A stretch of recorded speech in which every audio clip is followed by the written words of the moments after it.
Good morning, beautiful souls. Happy Friday. 2 miles Friday Ascension update. I'm in the woods, as usual, and it's a beautiful morning. So, I want to talk a little bit this morning about our investments of energy and also the kind of urgency or the frustration that a lot of us are feeling at the moment when it comes to waking others up. Okay, so here we are, exactly halfway through our incredible ascension process, and to all intents and purposes, all around us, it looks like a complete mess. It looks like everything's kind of going backwards. We're not making any progress. The people around us should be awake and they're not, and although there's a great quantity of joy that we are feeling from knowing that we're making progress, there's also the inevitable pushback that I've mentioned so many times from the 3D matrix. As we release ourselves, or we intentionally unplug from the old paradigm, the old way of life, and begin to create at a higher level using our hearts rather than our egos. Now, this is where things are starting to become as clear as mud in some ways. A lot of the old techniques that we used to use no longer serve us. A lot of the energies or the points of focus that we would have had in the past have shifted, they've changed, they've grown larger, they've gone up a gear. And one thing that I'm seeing, particularly amongst our field of light workers, which is creating a lot of distortion, a lot of separation, a lot of division, is our expectation of what others should be doing and where they should be at, of our own personal knowledge, what we are bringing to the table. And so this, again, and I think I kind of covered this in a different format previously, all goes to what it all accumulates around where are we investing our energy at the moment. Okay, so it becomes, the one thing that does become very much clearer as we move on is how powerfully we are manifesting now. Okay, so that our powers of manifestation are incredible. If we are clear and focused, we create and build the world around us that is actually a reflection of our internal mechanisms. Of course, there's karma that comes into play. We're still paying off thousands of years of lifetimes of karma, voluntarily I might add, in large quantities. So that has a lot to do with it. But also, if you look at how the third dimensional matrix is attempting to keep its or hold its power, it's doing so by getting us to create the illusion for ourselves. So, say for the sake of example, at the beginning of 2020, that was the start of the huge push to frighten people into the belief that there is an invisible enemy. Okay, take precautions, you're in danger, separate yourselves from others, limit anything that you do, stay at home. All of this was done under the guise of keeping us safe. So we invested, or if we were kind of guided by that system, we then began to be steered in the direction of manifesting that particular energy around us in our lives. Now, it worked beautifully as they planned, but it also, as I was discussing in the workshop with Mir Kafkios last night, it was also the trigger point to wake up billions of people. Now, there's a difference between an awakened soul and a functionally awakened soul. There's a lot of people that have had their blinkers removed or the veil removed from their third eye at the moment. But due to programming, thousands of years of programming, though that eye is not seeing yet, the third eye is not perceiving what it should be at the level that it is designed to do. So they're still creating at a lower level. They're still plugged into that field. And it's happening again at the moment. The whole investment of your energy is now being asked, or your creations are now being asked to be focused around global conflict. So it's moved from one phase to another, but the whole system is based on programming. Okay, so it's done very cleverly, in so much as the illusion is placed before your eyes, and if you believe the illusion, then you begin to create based on the information that is given to you. So it's all about getting us to create at the highest level, which, if you think about it, lets you and I know just how powerful we really are, and they know this. Okay, the holders of the third dimension, those that have sustained power around our planet for thousands and thousands of years, know just what a human soul actualized, standing in their power, is capable of, which is why they are doing absolutely everything that they possibly can to keep us focused on what we shouldn't be sending our energy into, which is love, which is peace, which is unity. So again, as I've said previously, where are you investing your energy today? Okay, apart from obviously listening to me kind of have my Friday talk in the woods, where generally is your energy invested? Is it invested in kind of doomsday scenarios? Is it invested in anger at the bodies of authority around this world that are blatantly stepping over the boundaries that they swore themselves to protect? Is it invested in your potential survival? Is it invested in the questions that you might ask yourself about how is this ascension process going to work? Or is it invested in building for the future a better life, building unity, building love, building peace? What we build at the moment is incredibly important at this halfway point. We're getting the opportunities now to begin to manifest what we need to manifest for the future. Okay, and while we're doing this, we're going to be tested and distracted and asked to look in the other direction and to send our energy here, send our energy there, and do this on a repeated basis.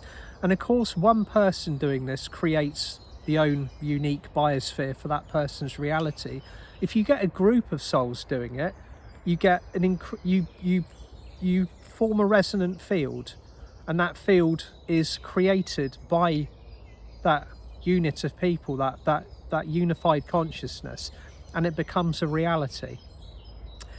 So this is once again why I believe it is so important that, although we don't bury our head in the sands, that we create from a point of love rather than fear. Okay, now that also kind of leads me into the general level of frustration that many of us will be feeling or are feeling towards those around this world that cannot see what we can. Okay, you would have thought after 2 years, of the most incredible operation around this world to bring everything back to 3D again, that people would have actually seen what is happening, see as we do, to be able to use the third eye with clinical precision to cut through untruth, to cut through illusion. But the soul choices that many are making at the moment are to continue to learn at a 3D level, and that is to stay within the safety of the old paradigm for as long as possible. Yes, this makes our job extremely uncomfortable. It's really testing us to be as loving, as compassionate, as grounded as possible, to maintain our light at all times, whilst seemingly watching everybody else around this planet buy everything that they're being fed from the media and continue to live this kind of life of sheltered existence, providing somebody else is actually telling them where to go, what to do, what to believe, what to read, what to see, all of these things. Now, years ago I saw what would happen when you applied light to a planet in vast quantities, and we're seeing the effects of that now. Okay, as Earth and all of us together collectively are cooked on a daily basis in vibrations that are rising, it becomes increasingly difficult to maintain the unconsciousness that is the trigger for our frustration. So it is a matter of time, and I know I've been saying this for a while now, it is only a matter of time until that shift in consciousness. Like I said previously, if you knew that once you handed over once you signed your soul contract to step from the ego into the heart, begin your ascension process, you knew subconsciously just how hard that was going to be, because you were going to have to break out in a very short period of time what most of us have done over a lot longer a period. You would be probably feeling a little bit more resistant about it too. So how do we deal with this? How do we deal with the sea of unconsciousness that we are still witnessing on some levels around us? How do we deal with the fact that you listening to this right now might be feeling isolated? You might be feeling like you are the only awakened person in a town full of sleeping people. Keep doing what you are doing, okay? Always speak your truth, but speak it from a loving point, okay? There's a lot of very, very angry voices in social media at the moment. There's a lot of frustration. There's a lot of people bringing what they are seeing in their own shadows, but instead of working with it effectively, throwing it out there for other people to pick up or mop up energetically. So when we go, doesn't it just beg the question, how do we wake the rest of our brothers and sisters up? How do we send out that soul call?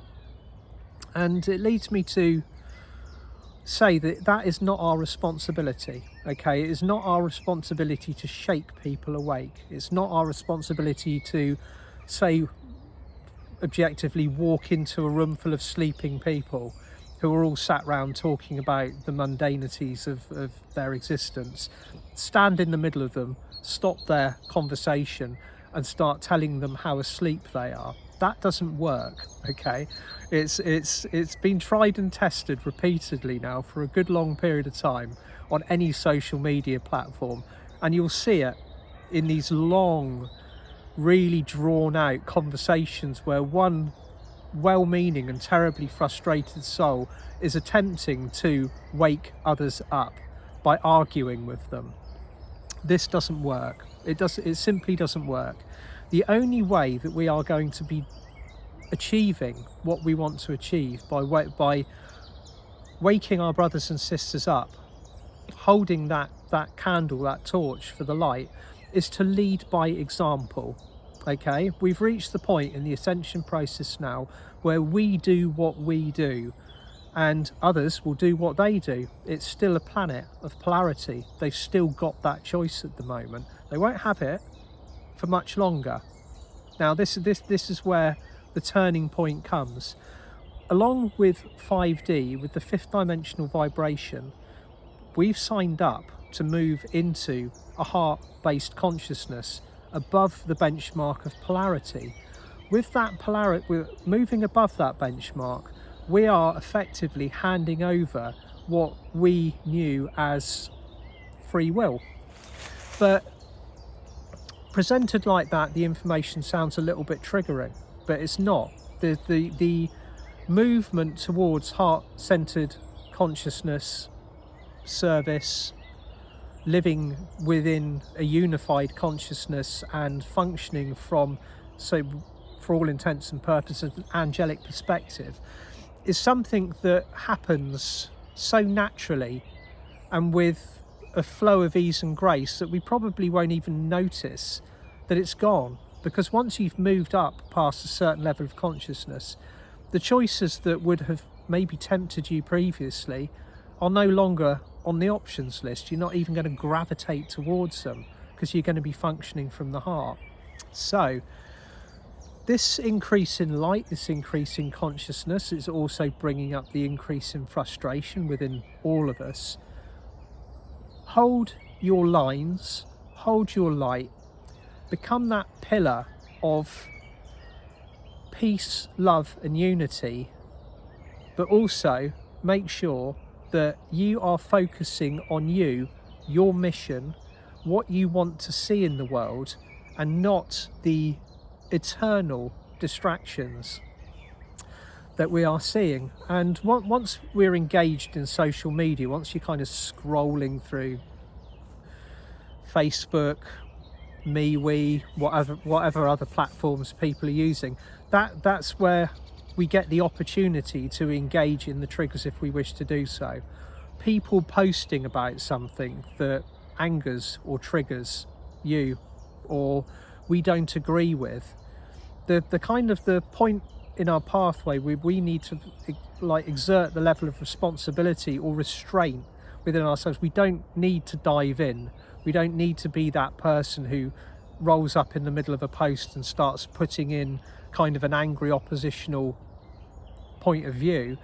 And there again, we also have to exert that restraint upon ourselves if somebody does that to us. Okay, there's always the option of just simply not engaging, walking away. Don't have to put anything right.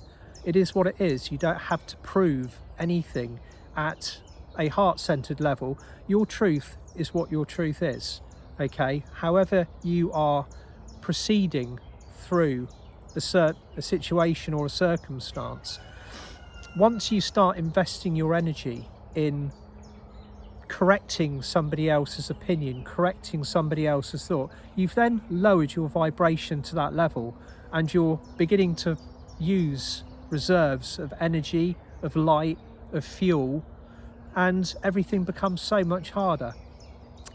So leading by example is where it is at. Okay, we are here to be leaders and teachers and warriors of the new world, but we're not going to be doing that by fighting battles that are effectively below our level of consciousness. That takes us back down to where we were previously, and that is the system that we are being invited to invest in, because that's where the powers of the lower manifestation are attempting to create, for all intents and purposes, this kind of like this prison situation where high frequency manifestors, powerful souls, are tricked into creating a false reality. And that is pretty much what we are seeing going on around the world at the moment. So invest your energy wisely. It's a little bit like putting money into the bank. It's you want to see your investment grow. You want to see your savings grow. You don't want to suddenly have put an investment somewhere and then see it kind of like disappear or be spent on the wrong things. That's exactly what is going on energetically with us. So be precise in your creations. If this is challenging, practice with it, because our entire future is based on what we are building, what we are manifesting together as a unity. where your attention goes, energy flows. And that saying is absolutely wonderful. But then when the energy flows, it manifests at the end. It manifests at the end result. So all of these triggers, all of these party invitations, all of the things that are drawing you in, especially this growing frustration that I'm seeing of just exasperation, which is completely understandable, but I am of the firm belief that consciousness at a lower level can no longer continue on this planet once the vibration has risen to a certain level. So it's a case of sitting it out and creating wisely in the meantime. The more we anchor these pillars of light within ourselves, the mighty I am presence, everything else around us rises to our frequency. We become the frequency setters, not these so-called all-powerful beings that have maneuvered themselves into positions of authority all around the world. That's the ultimate kind of that's the peak of their illusion, the illusion of power, the illusion of authority. We as sovereign beings, no one has authority over us, over our soul. Our soul is utterly sacred. It is of the light. It is from the highest source possible. Okay? At this moment in time, your physical body is a representation on earth of that soul. So where is the energy of your physical self being invested? And where is it? And what is it creating? Interesting questions for a Friday.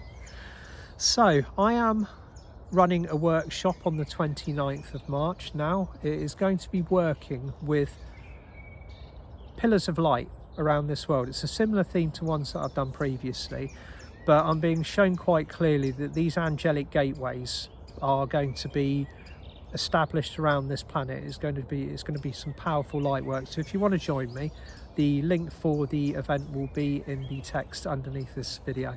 Sending you all lots of love. Hope you have a beautiful weekend wherever you are in the world, and I'll see you soon. Bye for now.